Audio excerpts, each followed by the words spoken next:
Civil War, Homecoming, Infinity War, Endgame, Far From Home, No Way Home.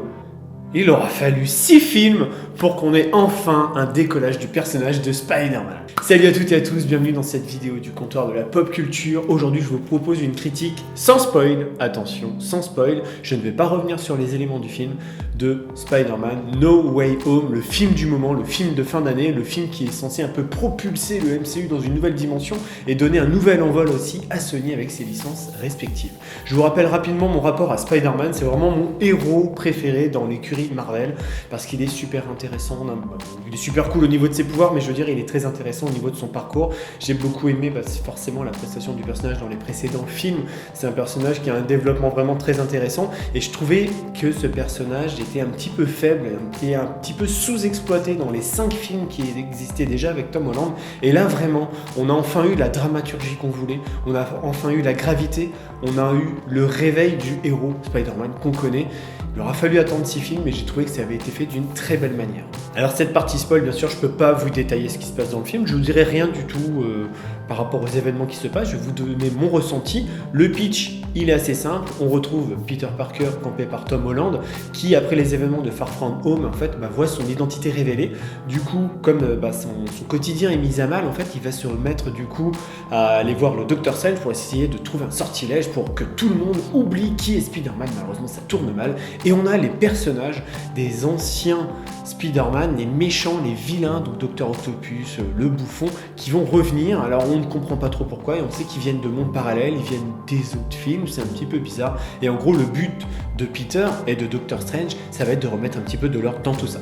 Avant de développer mon avis rapide, j'ai envie de revenir sur la réalisation du film que je trouve vraiment très sommaire. On est toujours sur un film fait par John Watts, on est dans des conventions, on sent que le gars c'est un yes man, il n'y a pas d'envolée visuelle comme on pouvait avoir avec Sam Raimi avec des beaux ralentis, des plans iconiques. Non, là la seule vraiment scène un peu recherchée, vous l'avez vu dans les trailers, c'est le combat entre Spider-Man et Doctor Strange qui se fait dans la dimension miroir. Et du coup, on retrouve des effets qu'on avait dans le film Doctor Strange, des effets très vertigineux avec une géométrie vraiment très belle. Enfin, c'est vraiment une très belle scène, mais qui en fait est héritée du travail fait par le réalisateur de Doctor Strange, ce qui est un petit peu dommage.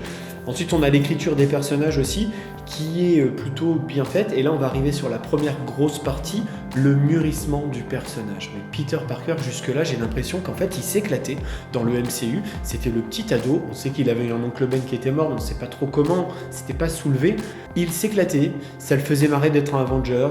C'était un gamin, en fait, c'est peut-être ça aussi qui a été voulu faire pendant 5 films, c'est-à-dire avoir le côté de l'insouciance.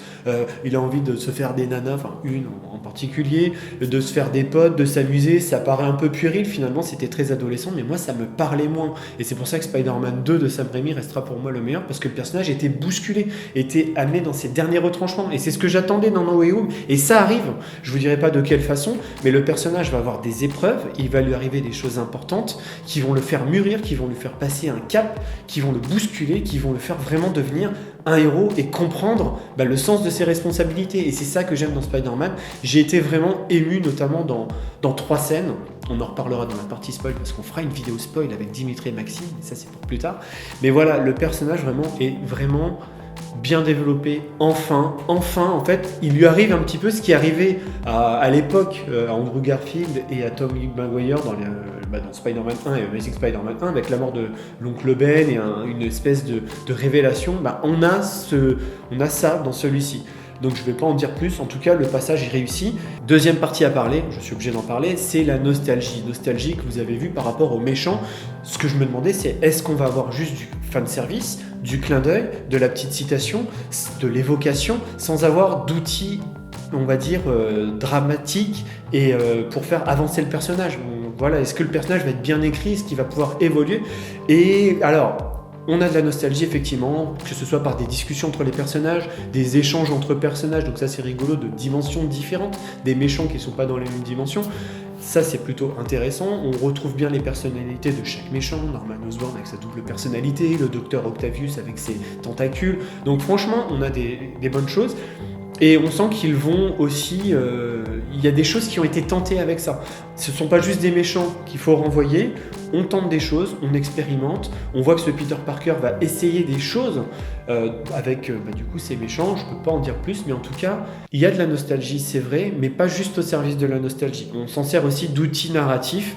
d'outils pour faire avancer Peter, pour faire même avancer les vilains, et c'était plutôt intéressant sur ce sens-là. Le film aussi réussit sur ses méchants, parce qu'il faut pas se leurrer. Spider-Man, j'adore. Par contre, les méchants de Spider-Man, souvent, ils sont un peu ringardos, on a toujours eu un petit peu du mal, ils ont toujours un côté ridicule.